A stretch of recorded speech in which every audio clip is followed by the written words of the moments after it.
Hi everybody, it's FIBO Group, and you're watching to the Market Watch review. Heavy falls in Asian and European stock markets following Wall Street's worst day of 2020 since mid-2020, as stark warnings by some of the largest retailers around the globe highlighted just how serious inflation is.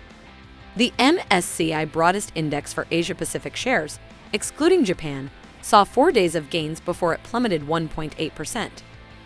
Tokyo's Nikkei shed 1.9% too. Europe fell 1.8% due to a 2.2% drop in retail sales.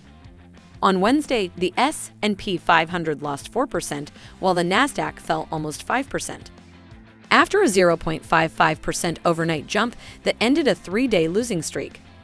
The US dollar fell 0.3% against a basket major currencies.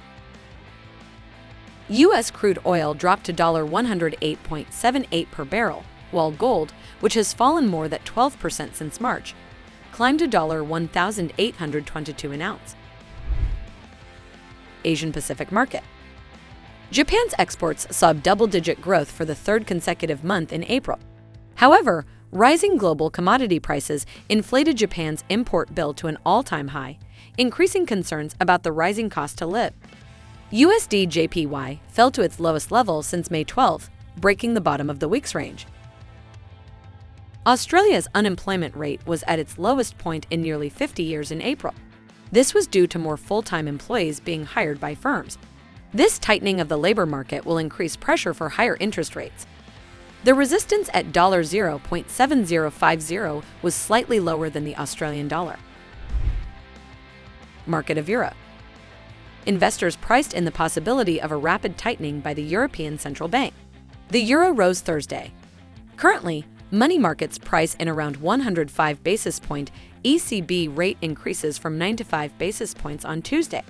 However, Klaus Knot, an official at the ECB, indicated that a 50 basis point rate rise was possible in July. The British pound slipped against the dollar on Thursday but managed to stay well clear of recent highs of 2 weeks. This was due to a combination of high inflation and a weaker recovery. Sterling was 0.4% higher at $1.2395 as of 8:50 GMT. Market of America. U.S. stock futures dropped on Thursday as Wall Street investors closely monitored the impact of rising inflation. After Target Corp's disappointing results, Wednesday's S&P 500 and Dow Jones Industrial Average suffered their largest one-day percentage losses since June 2020. This shows just how much inflation is affecting consumers. Goldman Sachs strategists predicted that the U.S. would enter a recession within the next 2-year period. Morgan Stanley's most recent research indicated that there was a 25% chance of a recession beginning in the next 12 months.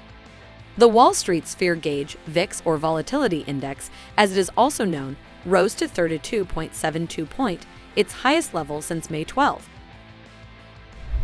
That's all for me. Closely monitor the news background and be prepared for all the surprises of the market.